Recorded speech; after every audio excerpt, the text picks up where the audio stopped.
Bismillahirrahmanirrahim. Assalamualaikum warahmatullahi wabarakatuh. Alhamdulillah. Alhamdulillahi wassalatu wassalamu ala rasulillah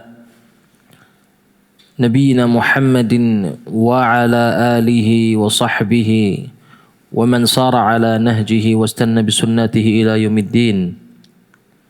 قال الله سبحانه وتعالى يا أيها الذين آمنوا اتقوا الله حق تقاته ولا تموتن إلا وأنتم مسلمون وقال يا أيها الذين آمنوا اتقوا الله وقولوا قولا سديدا يصلح لكم أعمالكم ويغفر لكم ذنوبكم ومن يطع الله ورسوله فقد فاز فوزا عظيما أما بعد فإن أصدق الحديث كتاب الله وخير الهدي هدي نبينا محمد صلى الله عليه وسلم وشر الأمور محدثاتها فإن كل محدثات في الدين بدعة وكل بدعة ضلالة وكل ضلالة في النار. Alhamdulillah, segala puji kita panjatkan kepada Allah Rabbul Alamin yang berkat limpahan nikmat karunia Allah tabaraka wa taala. Allah tabaraka wa taala memberikan kita petunjuk kepada Islam, an hadakum lil iman. Allah tunjukkan kita semua untuk beriman kepada Allah tabaraka wa taala, karena tidak ada nikmat yang paling besar yang Allah berikan kepada seorang hamba melebihi nikmat iman. Yang mana dengan keimanan tadi, keimanan yang Allah berikan kepada kita, hal ini menjadikan kita orang-orang senantiasa berusaha. Disebabkan alladzina yu'minuna bil ghaib yuqimuna shalah. Dengan iman kepada Allah maka kita beriman kepada hal gaib, kita mengerjakan salat. Yang mana dalam perjalanan kita, perjalanan ruhani kita kepada Allah tabaraka wa taala, rasanya tidak cukup, belum tepat, belum pas rasanya tanpa didasari dengan thalabul ilmi. Karena perjalanan ruhani kepada Allah harus wajib seseorang kalau ingin selamat, ingin benar dalam perjalanan ruhaninya kepada Allah, harus berthalabul ilmi. Seakan-akan dia memiliki peta untuk tempat safarnya. Sebagaimana orang ingin pergi safar, dia perlu perbekalan. Dia tahu ini jarak Jakarta menuju Cirebon, dia tahu.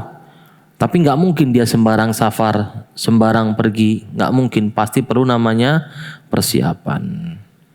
Dan hari ini insya Allah kita akan membahas kitab Mukhtasar Minhaj Al-Qasidin, yaitu pembahasan tentang jalan orang-orang yang mendapatkan petunjuk Allah.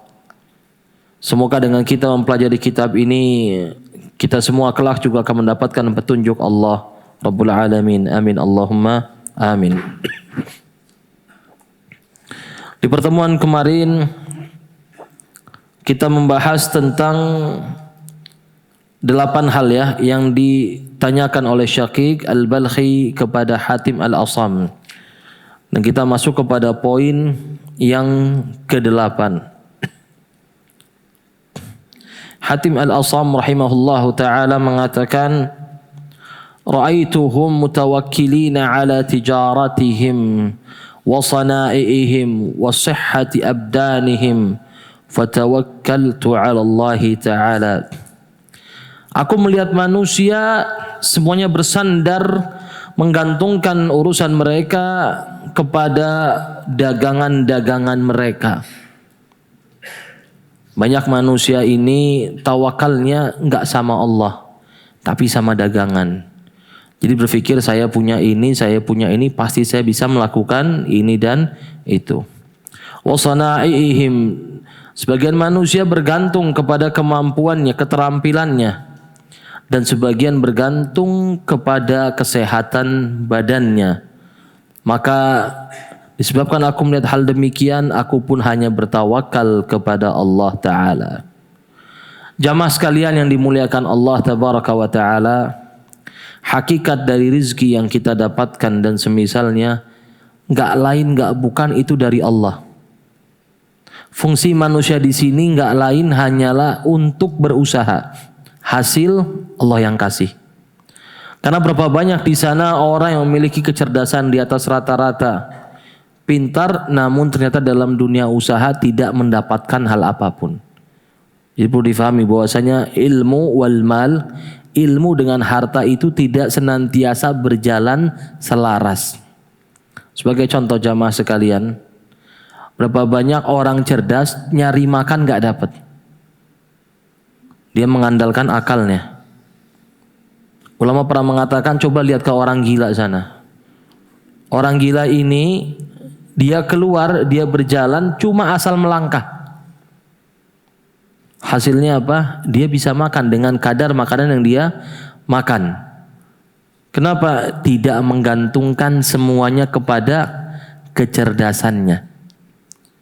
Maka Nabi SAW bersabda dalam sebuah hadis, "Lau annakum tatawakkaluna 'ala Allahi haqqa tawakkulih la razaqakum kama yarzuqut tayr yaghdu khimasa wa yaruhu bitanan." Kalau kalian bertawakal sebagaimana tawakalnya seekor burung. Burung ini bapak-bapak, ibu-ibu sekalian, keadaannya bagaimanapun selama dia masih bisa terbang, selama dia masih bisa melangkah, pasti dia melangkah keluar dari sarangnya. Hasilnya urusannya Allah tabaraka wa ta'ala. Dia keluar dari sarang dalam keadaan lapar. Pulang ke sarangnya dalam keadaan sudah mendapatkan makanan. Inilah hakikat dari tawakal. Tidak menggantungkan hasil kepada kemampuan diri sendiri, tapi apa? Hasil semuanya dari Allah Rabbul Alamin. Makanya Allah katakan fantashiru fil ard dalam ayat. Famshu fi manakibiha wa kulu min rizqi. Dalam ayat disebutkan jalan di sisi-sisi bumi, cari rezeki dari hal tersebut. Intinya apa? Seseorang tawakalnya hanya kepada Allah Rabbul Alamin.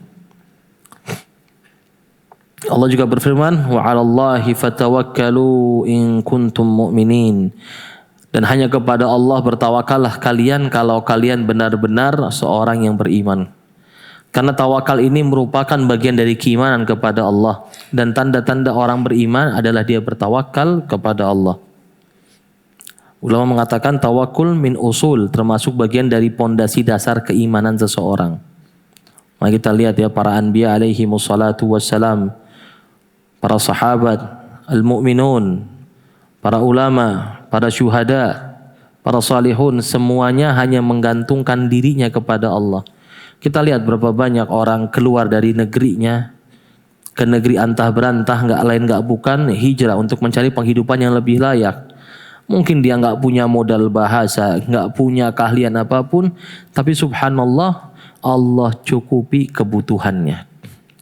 Rasulullah SAW keluar dari negerinya Mekah, negeri yang sudah, masya Allah, negeri yang paling makmur waktu itu. Mekah ini walaupun tanahnya kering tapi makmur disebabkan orang-orang datang berhaji ke sana. Daerah yang maju, ditinggalkan tanah kelahirannya, tawakal kepada Allah. Berangkat ke Madinah. Di Madinah belum jelas nanti mau ngapain. Yang penting apa? Mencari tempat baru untuk berdakwah, menjadi tempat sebuah ibu kota bagi kaum muslimin. Subhanallah, apa hasilnya? Islam bukan hanya menyebar jazirah Arab, tapi kita semua sekarang adalah orang-orang Islam. Tawakal sama Allah. Manusia ini jangan banyakkan mikir. Kebanyakan mikir orang nggak jalan-jalan. Boleh mikir, menentukan rencana, tapi kebanyakan rencana nggak jalan-jalan. Berapa banyak orang hidupnya hanya rencana dihitung. Saya besok mau usaha ini, rencana. Tahun 2000 berapa ini? 24. Nanti sampai tahun 2042 masih rencana. Banyak ya. Saya pernah ketemu orang begitu, rencana dari pertama kenal sampai sekarang masih rencana, nggak jalan. Kenapa tadi? Tawakalnya nggak sama Allah. Tawakalnya sama diri sendiri. Akhirnya apa? Sama Allah dibikin duduk terus, nggak gerak-gerak ini orang. Wa min sifat ulama'il akhirah ay yakunu munqabidhina 'anis salatin muhtarizina min mukhalatatihim. Dan di antara tanda-tanda ulama akhirat juga adalah mereka dan senantiasa menjauh dari para sultan, para pemimpin-pemimpin, para umara. Muhtarizin, berhati-hati dari berkumpul bersama mereka. Qala Hudzaifah radhiyallahu taala anhu, Hudzaifah ibn al-Yaman, sahabat Rasulullah sallallahu alaihi wasallam mengatakan, "Iyyakum wa mawaqiful fitan." Hati-hatilah kalian dari mawaqif al-fitan atau tempat-tempat kejadian ujian atau tempat-tempat di mana seseorang diuji oleh Allah. Qila wa ma hiya, apa itu wahai Hudzaifah? Qal abwabul umara, pintu-pintu para penguasa. Hati-hati. Yadkhulu ahadukum 'alal amir fayusaddiquhu bil kadhib.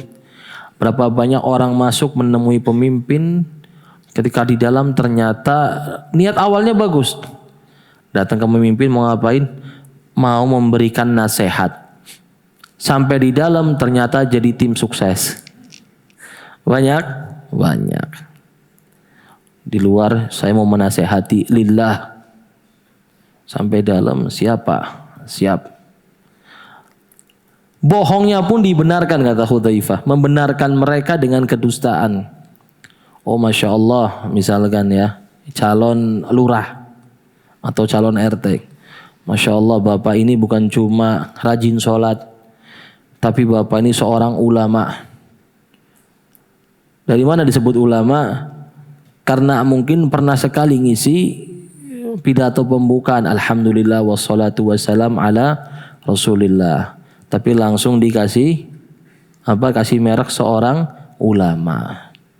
Dekat dengan para ulama. Kenapa? Ada fotonya soalnya. Jadi tadi ini abwabul fitan, kata Hudzaifah ibnul Yaman. Harus hati-hati. Kenapa? Karena kaitannya dengan immal jah, kedudukan, wa immal mal. Manusia ini diuji dengan dua. Manusia secara umum diuji dengan dua. Yaitu ujian dengan jah, kedudukan. Ada orang yang gila kedudukan. Pengen dianggap orang penting dan lain sebagainya sampai dia mengeluarkan hartanya untuk mendapatkan hal tadi. Ada orang yang sudah punya kedudukan, butuhnya uang, maka dia menggunakan kedudukannya untuk mendapatkan uang. Makanya berhati-hatilah dari para pintu umara. Ya, para pemimpin. Kenapa? Karena para pemimpin punya dua hal, punya kedudukan, punya uang. Sehingga dia orang-orang rumunin dia. Makanya seorang pernah mengatakan, ra'aitun nasa qad malu ila man indahu malun, faman la indahu malun, fannasu minhu malu. Aku melihat manusia ini condong kepada orang yang punya harta. Dipanggil misalkan miliuner, ahlan wa sahlan, datang. Begitu manusia. Sakit pun dibela-belain. Bagaimana caranya harus ketemu orang ini. Hanya sekedar apa? Salaman doang mungkin.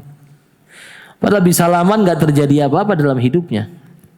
Ini manusia kadang-kadang seperti itu. Nggak usah jauh-jauh lah.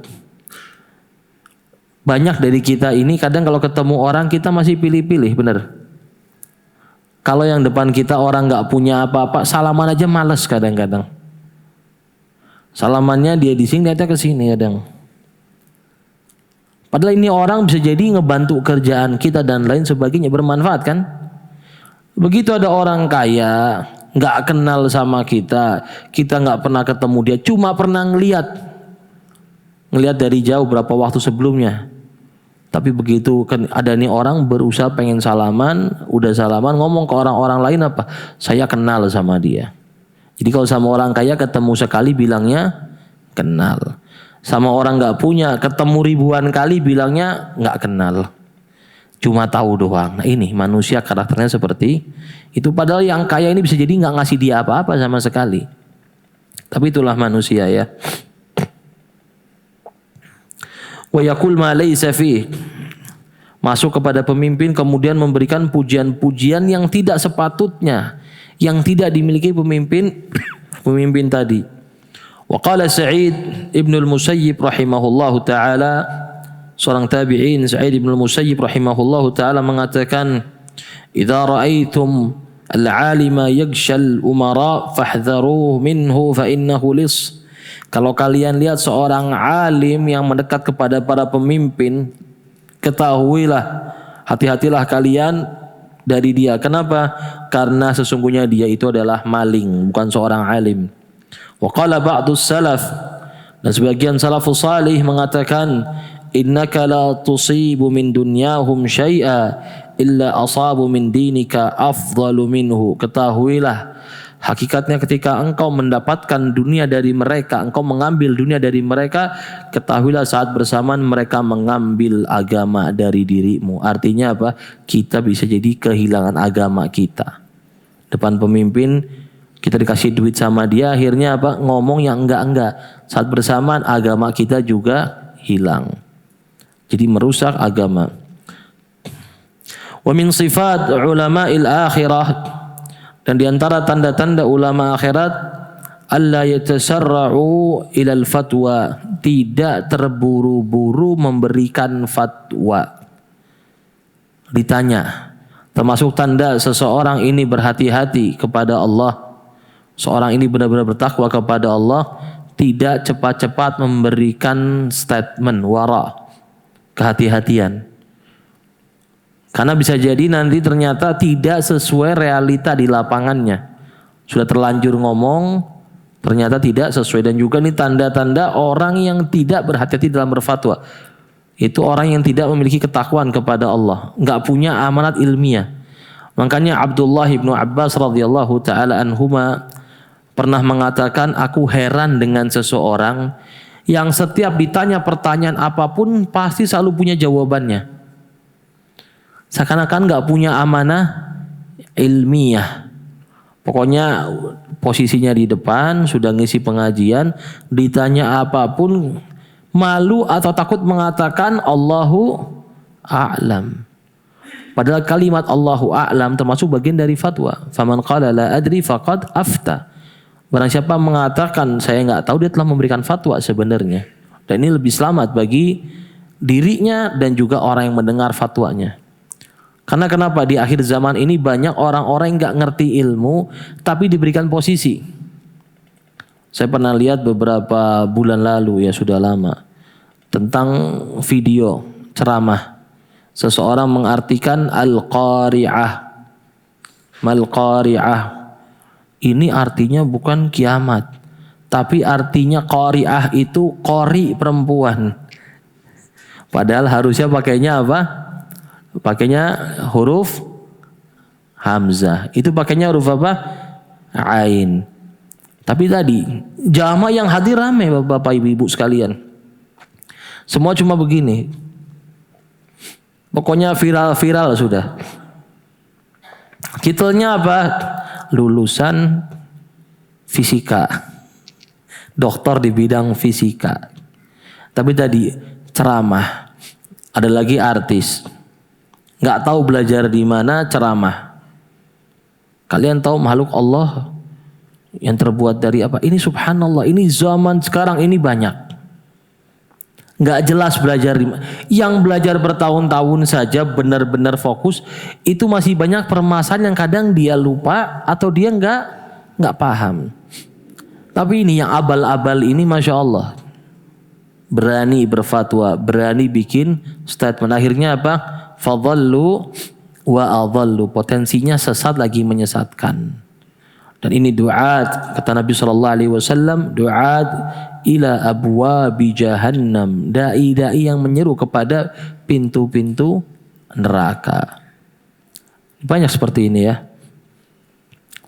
Wa alla yuftu illa bima yatayaqqanuna sihhatahu. Dan hendaklah ulama ini tidak memberikan fatwa kecuali dia yakin benar.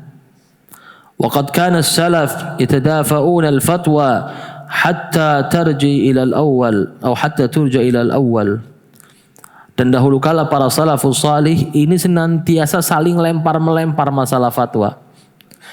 Dengan apa? Dengan syarat isinya ulama semua. Kalau isinya ulama semua, mereka saling melempar. Tanyakan sama fulan. Nanti ke fulan sama fulan yang lain. Seperti itu. Sampai ada kembali kepada ulama yang pertama ditanyakan. Ini boleh ya. Dengan syarat kalau memang isinya ulama semua. Tapi kalau nggak ada ulama, nggak ada orang yang ngerti ilmu kecuali hanya diri dia sendiri, maka menjadi wajib bagi dia untuk menjawab pertanyaan-pertanyaan tersebut semampunya.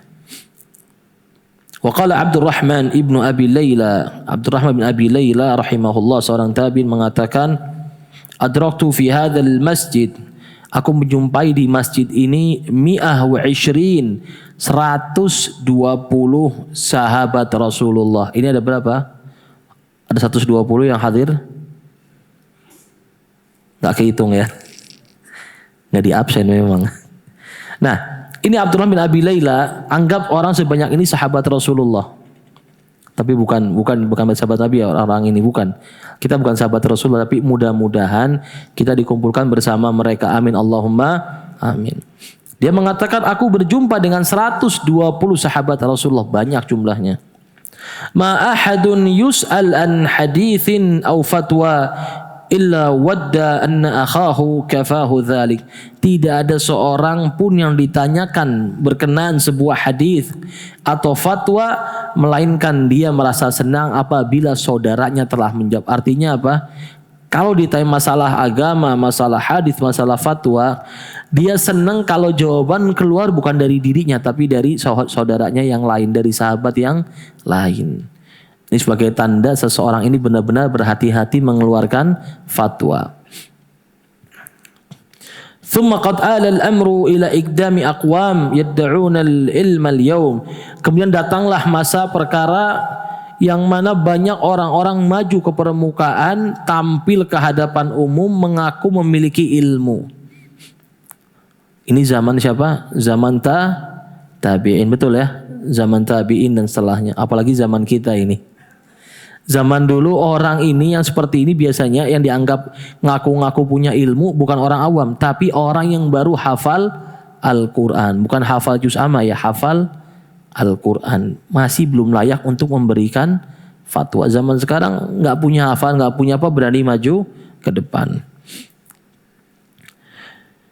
Yuqdimuna 'alal jawab fi masail law 'uridat li Umar bin Khattab la jama'a ahla Badr wastasharahum.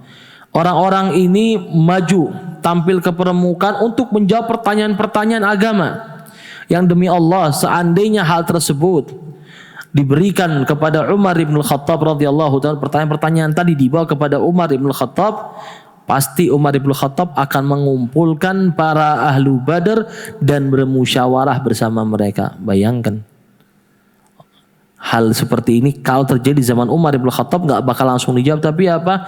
Bermusyawarah dengan para sahabat Rasulullah sallallahu alaihi wasallam untuk merumuskan fatwa. Kenapa? Biar tidak malpraktek dalam fatwa. Dokter kalau malpraktek apa hasilnya? Pasiennya meninggal ya. Meninggal sudah. Tapi kalau orang-orang ngaku punya ilmu malpraktek misalkan, apa hasilnya pasiennya? Nggak bakal mati, kekal bisa-bisa hidupnya. Tapi di mana? Di neraka. Fadhallu wa adhallu. Nanti nyuruh orang, bagaimana kiranya antum minta-minta sama ini, antum datang mandi kembang 7 rupa di bawah pohon beringin kalau punya hajat dan lain sebagainya.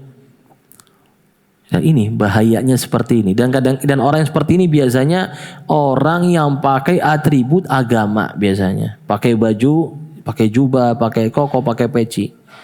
Atau kadang-kadang muncul dari orang-orang, intinya orang yang menampilkan agama, muncul dari orang-orang yang rajin sholat, rajin puasa, tapi ilmu agamanya nol.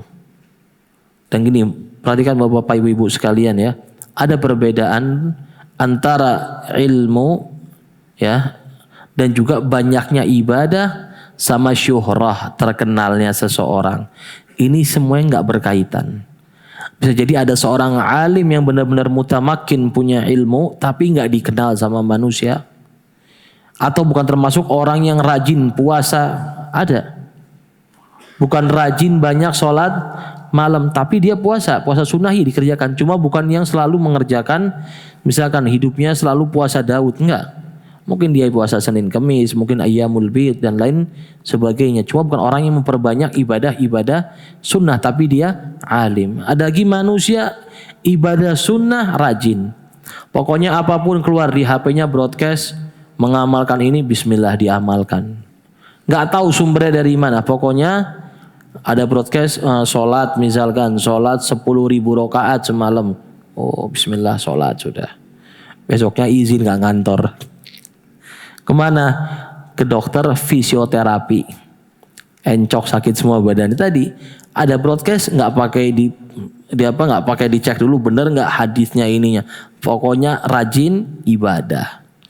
Ada lagi orang terkenal, bekas orang misalkan ya, dulunya ahli maksiat, baru hijrah, baru rajin beli jubah misalkan, beli peci, besoknya ngisi pengajian. Ini kok bisa? Tapi ini subhanallah ini realita, terutama di Indonesia ya. Baru hijrah ngisi pengajian karena tadi casing atributnya, casing seorang alim. Sudah mirip sama ustadz, subhanallah mukanya sama ustadznya mirip. Antum ustadz fulan ya, waduh mau ngomong enggak enak, ngomong iya juga bohong. Akhirnya cuma senyum-senyum aja, senyum sambil nunduk biar apa? Biar orang saya tambah bingung. Ini di Indonesia seperti itu banyak ya. Pas iqomah maju saja sudah. Hafalnya baru sampai surat wattini wazzaitun. Nah inilah kejadian di zaman sekarang, terutama di Indonesia ini banyak banget orang asal pokoknya casingnya bagus dan lain sebagainya ngisi pengajian. Waliyadzubillah. Wa min sifatihim, dan diantara sifat para ulama akhirat, ayakuna akthar bahthihim fil ilmil a'mal amma yufsiduha wa yukaddir qulub wa yuhijul wasawis fa inna suwar a'mal qariba wa sahlah wa inna mata fi tasfiyatiha. Dan diantara para ulama adalah tanda-tanda ulama adalah mereka banyak sekali mencari sebab-sebab hal yang merusak ilmu dan mengkotori hati. Kenapa? Karena sesungguhnya tata cara amal itu gampang. Tata cara sholat misalkan, Allahu Akbar, oh tangannya di sini, oh di sini nanti bersedekap, oh itu gampang bisa dipelajari. Tapi yang susah apa? Seseorang mempelajari bagaimana agar sholatnya ini khusyuk. Dia mempelajari hal apa saja yang bisa merusak sholatnya, dari misalkan dari perbuatan syirik dan lain sebagainya. Karena kalau sekedar casing itu semuanya gampang. Wa asluddin at-tawaqi minasyarr wa la yasih ay yatawaqqa hatta ya'rif. Dan diantara pondasi agama adalah berhati-hati dari keburukan. Dan tidak dikatakan seorang bisa berhati-hati dari keburukan sampai dia mengetahui keburukan tersebut. Makanya ada sebuah ungkapan, araftu syarr la li syarr walakin li tawaqqi faman la ya'rif asyarr waqa'a fi syarr. Aku mengetahui keburukan, aku paham ini buruk bukan untuk berlaku atau beramal buruk, bukan. Tapi supaya aku berhati-hati tidak mengerjakan keburukan tadi. Karena barang siapa tidak mengetahui suatu hal buruk, dia akan terjerumus kepada keburukan tadi. Zaman sekarang misalkan ya, judulnya ini asalnya barang haram, tapi ditambahin titik-titik Islami, titik-titik syar'i. Misalkan nyanyi-nyanyi Islami, pakai ketimpring misalkan, pakai lain sebagainya. Ya, nyanyi ibu-ibu misalkan bajunya ketat, pakai macam-macam lah mukanya. Niatnya baik nggak? Niatnya baik. Tapi boleh nggak wanita bersolek dengan baju yang ketat berwarna-warni depan laki-laki nyanyi-nyanyi? Boleh nggak hukumnya? Nggak boleh. Sama dulu namanya biduan. Nah, sama sekarang diisi dengan solawat-solawat, dikasih judul nyanyian Islami. Jadi apa-apa tuh paling gampang supaya jadi syar'i, tambahin belakangnya Islami. Nanti waliyadzubillah akan muncul juga namanya riba syariah. Ini hati-hati ini. Berapa waktu lalu muncul namanya wine halal. Wine tahu minuman khamr, wine halal. Ya begitulah. Dan ini sudah disampaikan sama Nabi SAW. wa yusammunahu bighairi ismihi. Nanti barang-barang haram itu dikasih nama sama orang tidak sesuai namanya, dirubah, ditambah-tambahin. Biar apa? Biar jadi halal. Karena manusia ini, jamaah sekalian, bapak-bapak, ibu-ibu yang dimuliakan Allah, orang-orang ini biasanya nggak fokus atau nggak ngerti proses hukum syariat, dia nggak ngerti. Dia hanya fokus kepada label, namanya ini insya Allah halal, namanya ini insya Allah haram. Itu doang fokusnya. Jadi kadang-kadang cara untuk melanggengkan, melakukan dagangan atau produk tadi tinggal dikasih embel-embel syariah. Ya, perbankan misalkan kredit syariah.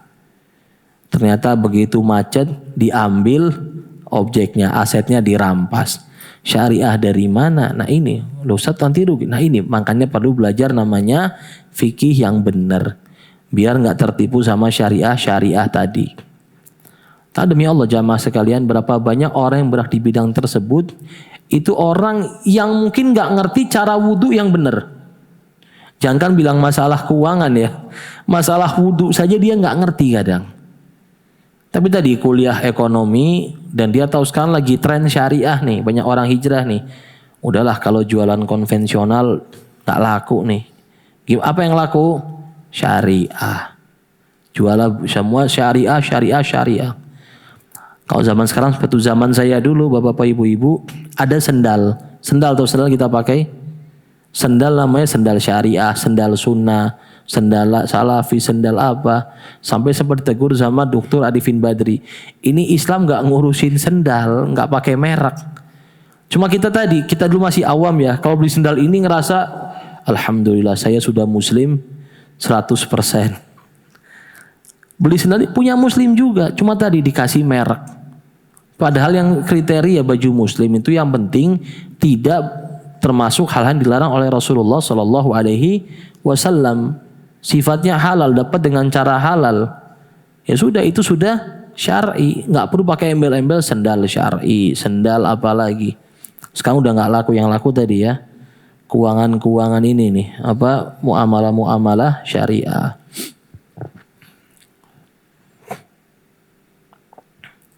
Wa min sifatihim, dan tanda-tanda ulama akhirat al-bahthu an asraril a'mali syar'iyyah wal mulahadha li hukmiha fa in ajiza min al-ittila' ala al-illah kafahu at-taslim li syar'. Dan di antara tanda-tanda ulama akhirat adalah senantiasa mencari mencari inti dari amal-amal yang Allah syariatkan. Dia mau bertadabbur serta memperhatikan hukumnya apa ini. Kalau nggak punya kemampuan tadi, maka dia cukup dengan taslim, berserah diri kepada Allah dan menjalankan syariat yang dibebankan kepada dia. Tapi intinya gini jamaah sekalian, nggak wajib kita mencari hikmahnya ini apa, nggak perlu. Apalagi orang awam ya, nggak nyampe. Akhirnya malah mikirin itu ibadahnya nggak. Jadi cukup fokus apa? Kalau kita dikasih tahu, kita tahu hikmahnya, alhamdulillah. Nggak tahu, tetap kerjakan ibadah tadi. Contoh yang kadang-kadang suka tanya, saya pernah ngajar fikih waktu itu sampai bab mashu alal khuffain, mengusap sepatu boot yang dibasuhkan atasnya, padahal yang dipakai jalan bawahnya. Betul? Orang nanya, Ustadz hikmahnya apa Ustadz? Jawaban saya gampang, wallahu a'lam. Sudah, hikmahnya adalah antum patuh taat kepada Allah walaupun gak masuk akal. Sudah, karena syariat ini gak semuanya bisa pakai akal. Tapi ada awal-awalnya yang bisa dinalar, itu apa? Misalkan wujud eksistensi Allah, teori langit, hampa, udara dan lain sebagainya, ada semua di Quran. Tandanya supaya apa? Supaya tadi ketika seseorang masih ragu-ragu di awal, sudah yakin, sudah percaya, mantap, maka hal berikutnya adalah terima semua beban syariat dari Allah yang berfirman tentang hal-hal ini. Jadi tadi perintah itu nggak semuanya bisa dinalar. Ini penting ya. Nggak semua perintah ini bisa dilarang. Karena apa? Ini bukan pelajaran fisika, bukan. Justru dengan tidak masuk nalar tadi kita mau mengamalkan, tandanya kita adalah orang yang beriman. Ya tadi ya, perintah-perintah sama kayak kita ngomong sama anak kita, misalkan kamu jangan ke situ, misalkan ya. Misalkan apa ya? Mau ke sana, suruh lewat sana sama kita. Kita pengen tahu apa? Anak ini taat atau enggak sama bapaknya. Begitu pula Allah memberikan pada hambanya perintah-perintah yang tidak semua bisa dilogikakan, nggak lain nggak bukan apa sebagai bentuk pembuktian kepada hamba ini dia ini taat atau tidak kepada Allah. Wa min sifatihim, dan diantara tanda-tanda ulama akhirat ittiba'us sahabah wa khiyar tabi'in wa tawaki kulla muhdats. Dan diantara tanda-tanda ulama akhirat adalah senantiasa mengikuti petunjuk sahabat Rasulullah sallallahu alaihi wasallam serta para tabi'in, dan berhati-hati dari setiap perkara-perkara yang baru dalam agama. Ngati-ngati. Jadi beragama cari perintahnya ada enggak? Bukan cari larangannya. Sholat subuh berapa rakaat? Berapa? 10? 6? Sholat subuh berapa? Baru subuh tadi ini, lupa. Dua ya. Sholat 3 rakaat boleh nggak? Nggak boleh ya? Nggak boleh. Semua sepakat nggak boleh. Ada nggak larangannya di Quran atau di hadis? Janganlah kalian sholat subuh 3 rakaat. Nggak ketemu. Ibadah itu tanya perintahnya apa. Nyari larangannya nggak ketemu ya. Sedangkan perbuatan kita tanya larangannya apa. Contoh, makan pakai tangan kiri. Nabi perintahkan kita apa? Perintah atau larangan dalam masalah makan tangan kiri? Larangan. La ta'kul bishimal. Karena hukum asal ini perbuatan, nih tangan kanan kiri sama-sama tangan kan. Tapi kita dilarang makan pakai tangan kiri, dibatasin. Nah, adapun perbuatan pakainya pembatasan. Jangan. Tapi kalau ibadah perintah, suruh, disuruh dan disuruh.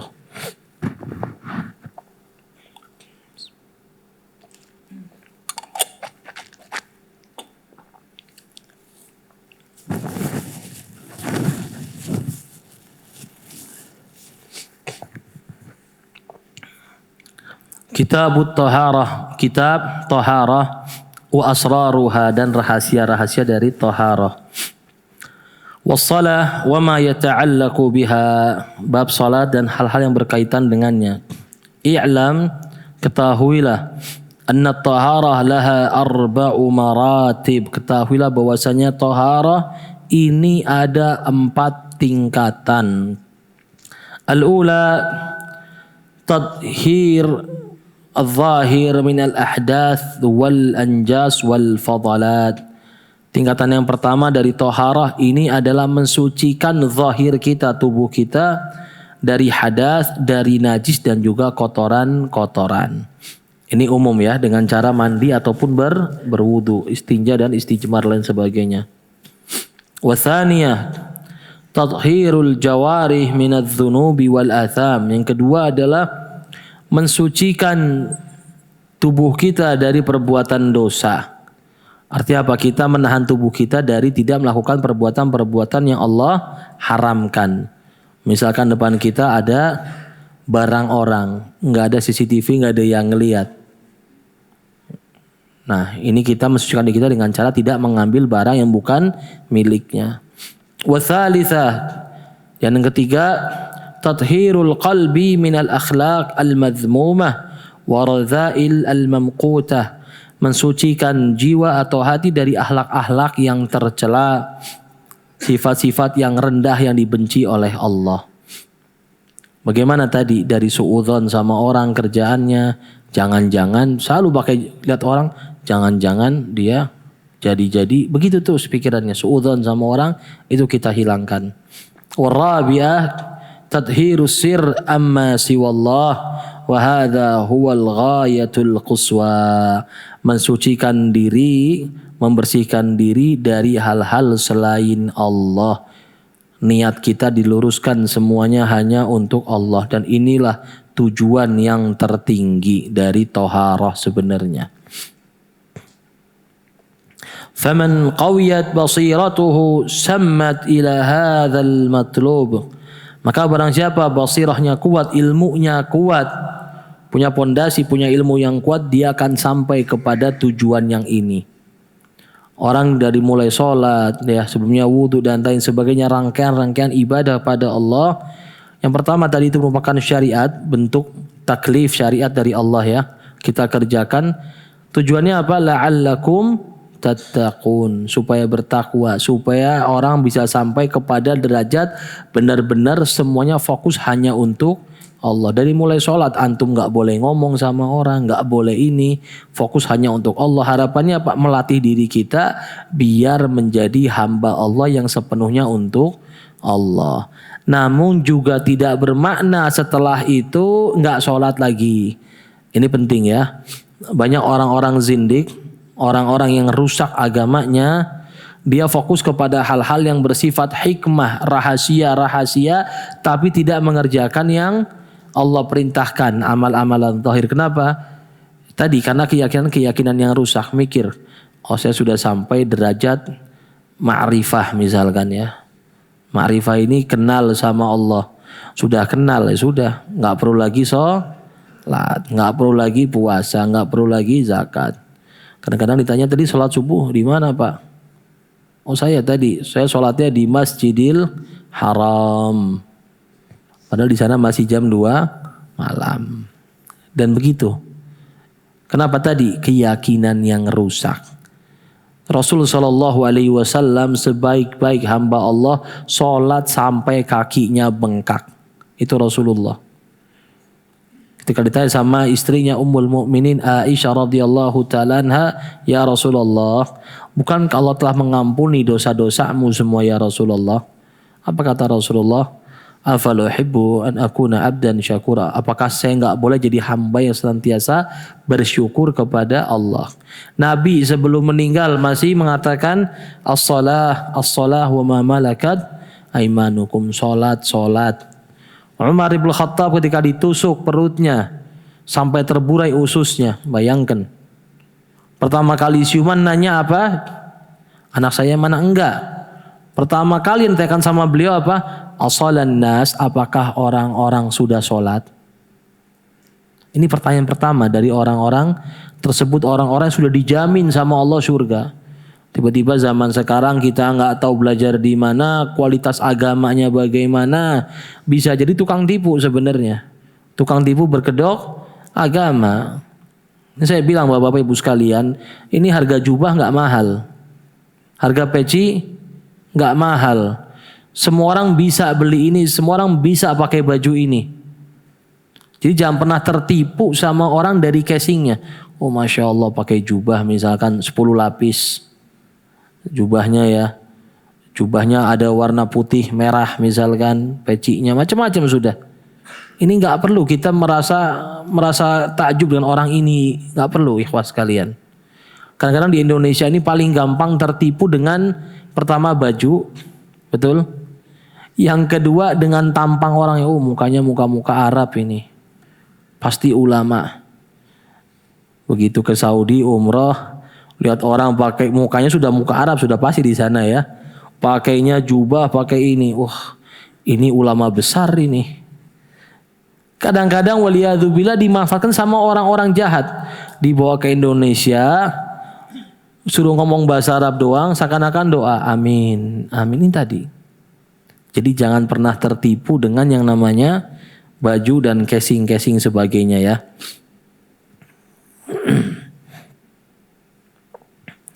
Wa man 'amiyat basiratuhu lam yafham min maratibit taharah illa martabatal ula.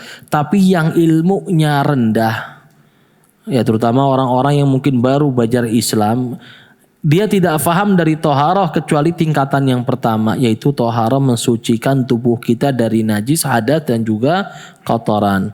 Fatarahu yudhi akthar zamanihi syarif fil mubalagha fil istinja wa ghasli thiyab. Maka kadang-kadang kamu akan temukan orang-orang seperti ini akan menghabiskan waktunya yang mulia, waktu yang sebenarnya terbatas. Untuk apa? Untuk berlebih-lebihan dalam istinja dan juga mencuci baju. Ada yang begitu, ada. Masuk kamar mandi, sudah istinja. Istinja ini bahasa Indonesianya apa ya? Yang halus apa ya? Habis BAB dibersihkan. Ya sudah itu ya. Habis kencing dia bersih-bersih dulu, itu namanya istinja. Habis buang air besar, nah tadi sudah masuk WC, keluar lagi. Ragu-ragu masuk lagi. Baju udah cuci, belum suci nih, cuci lagi sampai kainnya robek. Waktunya dibuang-buang untuk hal-hal yang seperti ini. Takalluf, berlebih-lebihan. Dhannan minhu bihukmil waswasah wa qillatil ilmi anna at-tahara al-matlubah hiya hadhihi faqad. Karena rendahnya pemahaman dia, sedikit ilmunya dia, sehingga dia menyangka bahwasanya toharoh yang diwajibkan sama Allah cuma ini saja. Jadi kalau wudu, mandi terus, sudah fokusnya ini. Akhirnya mandinya sehari 10 kali, ada yang begitu? Ada. Ini malah terjadi banyak sama orang-orang yang konon mempelajari jalan menuju ma'rifah. Mau sholat misalnya, pernah ketemu sebelah saya. Sampai saya itu agak ketakutan, takut ditempeleng. Udah gitu digertak, saya sebelahnya. Saya gini sampai lama-lama astagfirullah. Ini saya sholatnya lama-lama bisa nggak khusyuk. Sudah begini tangannya diputer-puter. Nanti begini lagi. Terus sampai akhirnya apa? Imamnya sudah ruku. Dari takbir sampai ruku, bayangkan nggak beres-beres takbirnya. Was-wasa, sudah wudhu, saya pernah juga. Wudhu sebelah saya beres sudah wudhu, sebelah saya. Matikan keran, nyalakan lagi. Matikan lagi. Buang-buang air. Boros air ya. Orang begini pernah di zaman ulama dulu ditanya tentang waswasa, nanya ke dia, ya Syekh, saya ini kadang-kadang kalau sudah sholat itu ngerasa nggak yakin begini lah, dari mulai wudhu sampai sholatnya. Dia nanya ke Syekh, kira-kira sholat saya diterima nggak Syekh? Jawaban Syekhnya apa? Antum sudah nggak wajib sholat. Kenapa wajib sholat? Mau sholat bisa 5 jam persiapannya. Nyalakan air, cuci lagi. Ini was-was, dan was-was ini kadang-kadang sampai tingkatan seseorang sampai gila lama-lama. Saking ketakutannya, waliyadzu billah. Wa jahlan bisairil mutaqaddimin alladhina kanu yastaghriquna az-zaman fi tathhiril qulub wa yatasahaluna fi amri adh-dhahir. Dan juga disebabkan kenapa orang-orang banyak tadi berlebih-lebihan istinja, mandi sebagainya, karena sedikitnya ilmu dan juga mereka enggak faham tentang sirah al-mutaqaddimin minas sahabah, para sahabat, tabi'ut tabi'in, yang mana mereka itu menghabiskan waktunya lebih banyak untuk apa? Tathhirul qulub, mensucikan jiwa mereka dengan thalabul ilmi dan lain sebagainya, dan tidak terlalu memusingkan hal-hal yang bersifat zahir. Yang penting apa? Sesuai dengan yang diajarkan Rasulullah sallallahu alaihi wasallam, sudah, enggak takalluf. Kama ruwiya an Umar bin Khattab annahu tawadda'a min jurrah nasraniyah. Sebagaimana diriwayatkan bahwasanya Umar bin Khattab pernah berwudu dari ember milik orang Nasrani. Nggak nanya-nanya ini gimana, ini Nasrani, ya ini Nasrani, ini begini, dia barangkali ini, nggak wudu-wudu akhirnya. Kelamaan. Wa kan la yakaduna yaksiluna aydihim minaz zuham wa yusalluna 'alal ardi wa yamshuna huffa wa yaktasiruna fil istijmar 'alal ahjar. Dan bahkan sahabat Rasulullah sallallahu alaihi wasallam itu kadang-kadang mereka tidak mencuci tangan mereka disebabkan lemak ketika mereka menyamak hewan.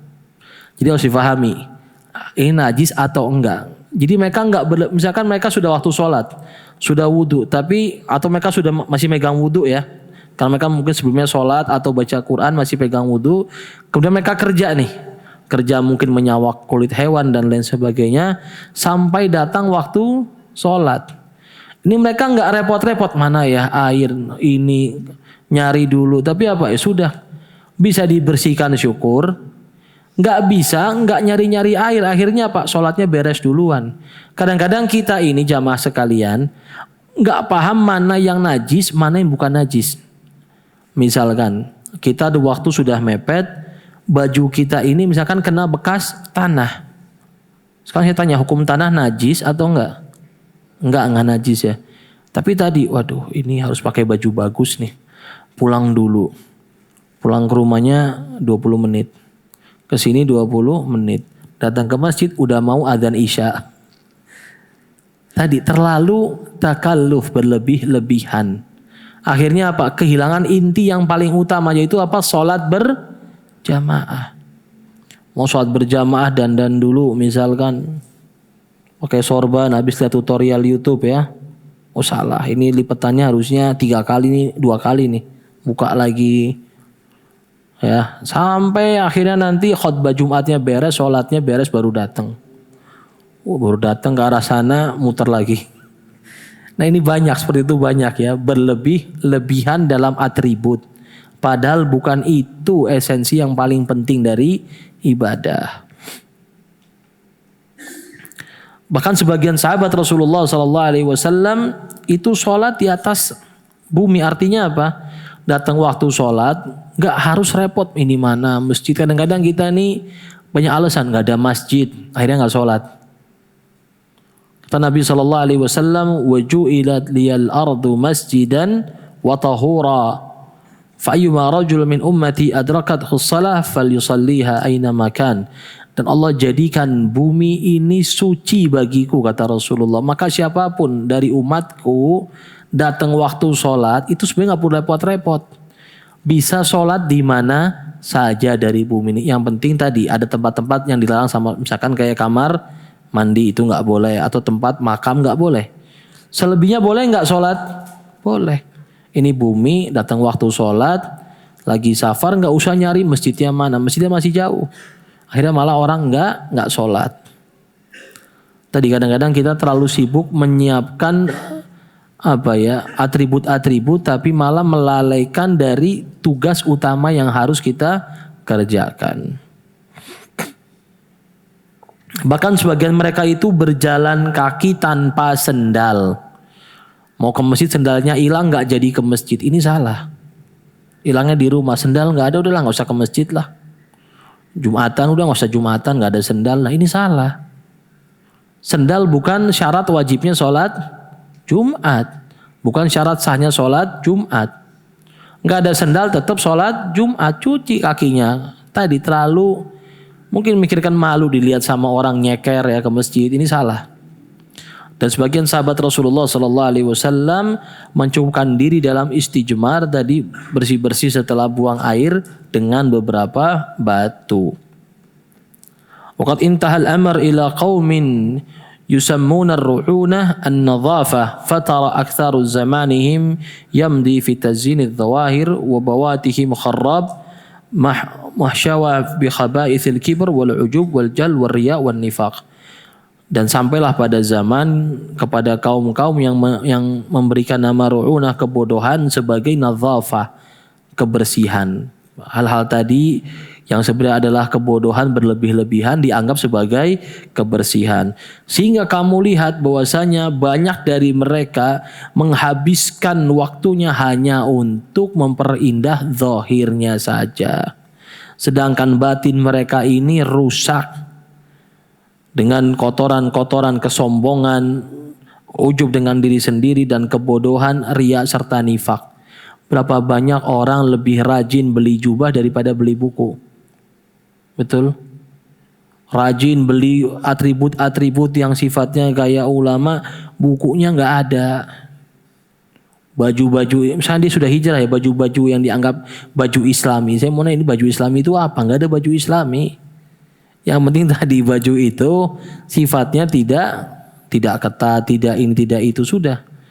Jadi fokus, sibuknya beli baju-baju terus, sudah hijrah wajib tiap bulan beli, misalkan beli jubah 2, beli sarung 1, 12 bulan punya 24 jubah, punya sekian koko, punya sekian peci. Beli buku enggak Ustadz, enggak ada uangnya. Beli buku berapa? Beli jubah lebih mahal. Tadi terlalu banyak fokus memperindah penampilan, melupakan di dalamnya. Maka dahulu kala pernah seorang sultan di zaman dulu ya, seorang pemimpin kaum muslimin, ketika waktu itu mulai di kerajaannya banyak orang sudah mulai fokus dengan keindahan. Misalkan dia seorang gubernur, bajunya harus yang ada sekian lapis lah, nanti ini apa warnanya begini. Intinya sampai terjadi perbincangan di tempat di istana.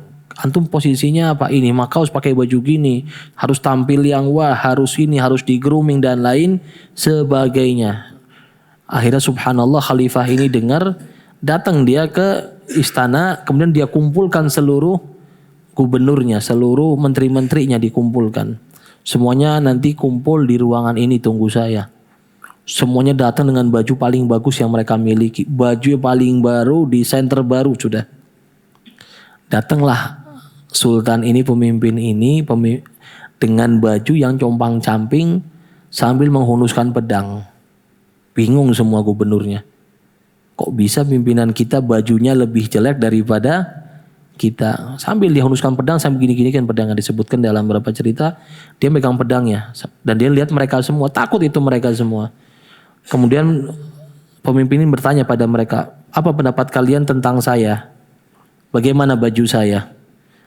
Bagaimana tentang penampilan saya? Dikatakan baju Anda sederhana dan penampilan Anda sangat menakutkan. Maka jawaban pemimpin ini, nah itulah yang harus kalian tampakkan kepada musuh-musuh kalian. Musuh-musuh kalian itu gak takut dengan baju-baju bagus kalian, gak ada yang takut. Tapi selama kalian mau hidup dengan sederhana, tidak terikat dengan dunia ala kadarnya, dan juga senantiasa berjuang, maka musuh-musuh kalian akan segan terhadap kalian. Jadi tadi nggak usah terlalu fokus merapihkan baju dan lain sebagainya sampai lupa dari tujuan utama kita. Allahu a'lam bishawab. Mungkin ada pertanyaan sampai sini.